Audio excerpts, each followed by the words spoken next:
क्या आपको याद है ज्योति मौर्य का वह चर्चित मामला जहां एसडीएम बनने के बाद उन्होंने अपने पति को छोड़ दिया था। अब कानपुर से एक और ऐसे ही हैरान कर देने वाला मामला सामने आया है।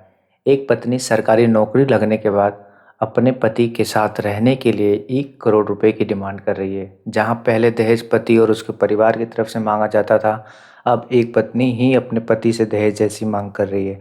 आखिर क्या है ये पूरा मामला, इसे आज के वीडियो में समझेंगे। तो नमस्कार दोस्तों, मैं हूं आपका होस्ट सूरज और आप देख रहे हैं सूरज बोल, जहां हम लाते हैं रहस्यमयी और दिलचस्प कहानियां जो आपको सोचने पर मजबूर कर दे। तो चलिए बिना वक्त गवाए शुरू करते हैं आज की कहानी को।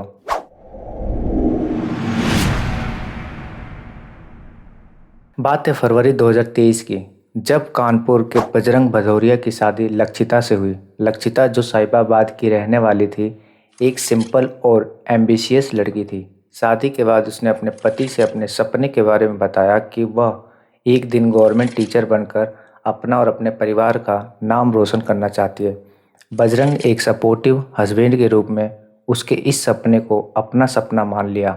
उसने अपनी पत्नी की हर तरह से मदद की, चाहे वो पढ़ाई के लिए समय देना हो या फाइनेंशियल सपोर्ट प्रोवाइड करना हो। हर एक कदम पर बजरंग ने खुद को लक्षिता के लिए सबसे बड़ा सपोर्ट सिस्टम बना कर रखा, ताकि उसको स्टडी में कोई तकलीफ ना हो। महंगे ट्यूशन से लेकर हर चीज़ उसके लिए वो किया करता था। जुलाई 2024 में लक्षिता का सपना सच हो गया। उसका सिलेक्शन एक गवर्नमेंट टीचर के रूप में हो गया, लेकिन यही वह समय था जब रिश्तों में दरारें आने शुरू हुई। लक्षिता, जो पहले अपने पति के साथ मिलकर अपने सपने देखती थी, अब उसका व्यवहार बदलने लगा। नौकरी लगने के कुछ महीनों बाद ही उसने अपने ससुराल को छोड़ दिया और अपने मायके चली गई। वह कभी कभी ससुराल आती, लेकिन फिर अपनी मर्जी से वापस चली जाती। यह स्थिति हर पति और उसके परिवार के लिए थोड़ी अजीब और हैरान करने वाली बात है। ये जो है बार बार अपनी मर्जी से आएंगे, अपनी मर्जी से जाएंगी। जब उनको समय मिलेगा आएंगे, ये इस हिसाब से वो हमसे बात करती है। बजरंग, जो इस बदलाव को समझने की कोशिश कर रहा था, जब उसने अपने पत्नी से पूछा, तुम मायके क्यों रहती हो, हमारे साथ क्यों नहीं रहती, तो लक्षिता का जवाब सुनकर बजरंग का दिल तब टूटा जब लक्षिता ने उससे एक चौंकाने वाली मांग की कि अगर तुम्हें मेरे साथ रहना है तो 1 करोड़ रुपए देने पड़ेंगे, फिर हम दोनों पहले जैसे रहेंगे। हम लोग मैनेज करते हैं। क्या कारण है? ये कारण जो है इनकी जो नौकरी लगी है जी, उसके बाद इनके जो हाव भाव बदले हैं, और बाद में फिर जब ये यहाँ पे आके अपने माता पिता के साथ हमारे ऊपर दबाव डाल रही थी, तब इन्होंने 1 करोड़ रुपए की मांग रखी है कि आप 1 करोड़ रुपया अगर हमें देंगे तो हम आपके साथ रहेंगे, वरना जैसे हम अभी चल रहे हैं वैसे ही चलेंगे और आपको भी ऐसे ही चलना पड़ेगा, वरना। बजरंग के लिए ये बात एकदम अनएक्सपेक्टेड थी। एक तरफ वो अपनी पत्नी के लिए सब कुछ करने को तैयार था और दूसरी तरफ उसकी पत्नी उसके साथ रहने के लिए उससे पैसे की डिमांड कर रही थी। यह स्थिति बजरंग के लिए असहनीय हो गई और यहीं से यह कहानी एक कानूनी लड़ाई की ओर मोड़ लेती है। जनवरी 2025 में बजरंग ने डिसाइड किया कि वह इस मैटर को पब्लिक करेगा और कानून का सहारा लेगा। 15 जनवरी को उसने कानपुर के नौबस्ता पुलिस स्टेशन में कंप्लेंट फाइल की, जिसमें उसने अपनी पत्नी और उसके परिवार पर मेंटल और फाइनेंशियल हरासमेंट का आरोप लगाया। बजरंग का कहना है कि लक्षिता ने सिर्फ उसका भरोसा ही नहीं तोड़ा, बल्कि उसका इमोशनल और फाइनेंशियल एक्सप्लॉइट भी किया। पुलिस ने कंप्लेंट रजिस्टर कर ली और केस की इन्वेस्टिगेशन शुरू कर दी।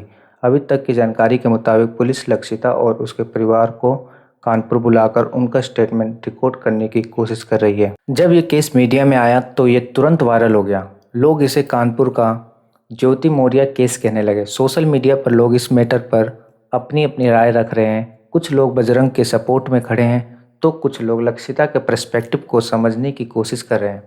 एक तरफ लोग ये सवाल कर रहे हैं कि क्या सच में रिश्तों में पैसा और सफलता एक बड़ा फैक्टर बन गया है। दूसरी तरफ ये बात भी सामने आ रही है कि बजरंग जैसे लोग अपने पार्टनर के लिए कुछ भी करने की वजह से अपना सेल्फ रिस्पेक्ट खो देते हैं। इस केस को कानपुर के ज्योति मौर्य के केस से कंपेयर किया जा रहा है, जिसमें एक पति ने अपनी पत्नी को आईएएस बनाने के लिए सपनों को पूरा करने के लिए अपनी लाइफ डेडिकेट की थी, लेकिन सफलता के बाद पत्नी ने पति को ही छोड़ दिया। दोनों केस में एक कॉमन चीज़ है, एक पार्टनर की सफलता के बाद दूसरे पार्टनर का इमोशनली और फाइनेंशियली एक्सप्लॉइट होना।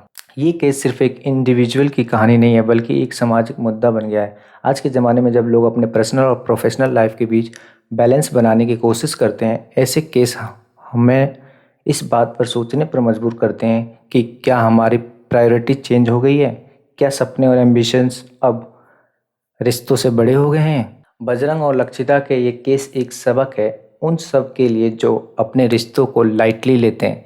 एक हेल्दी रिलेशनशिप की बुनियाद भरोसा और समर्थन पर होती है, ना कि पैसों और डिमांड पर। ये कहानी हमें ये समझाने का एक मौका देती है कि सफलता का मतलब सिर्फ अपनी ज़िंदगी में आगे बढ़ना नहीं, बल्कि अपने साथ वालों को साथ लेकर चलना होता है। आज के टाइम में जब हर कोई अपने लिए बेटर फ्यूचर चाहता है, ये ज़रूरी हो जाता है कि हम अपने पर्सनल रिलेशनशिप्स को कॉम्प्रोमाइज़ ना होने दें। बजरंग की कहानी हमें ये सिखाती है कि अगर आपको लगता है कि गलत हो रहा है तो आपको अपने हक के लिए आवाज़ उठानी चाहिए। मैं आपसे एक ही बात कहना चाहूँगा, रिश्तों का मूल मंत्र है विश्वास और सम्मान। अगर ये दोनों चीज़ें टूट जाएं तो ये सिर्फ सपना नहीं, ज़िंदगी भी बिखर जाती है। तो दोस्तों आज के लिए बस इतना ही। अगर वीडियो थोड़ी सी भी इन्फॉर्मेटिव लगी हो तो चैनल को सब्सक्राइब करें और बेल आइकन दबाना ना भूलें। अपना और अपने परिवार का ध्यान रखें। मिलते हैं अगले वीडियो में, तब तक के लिए जय हिंद, जय भारत।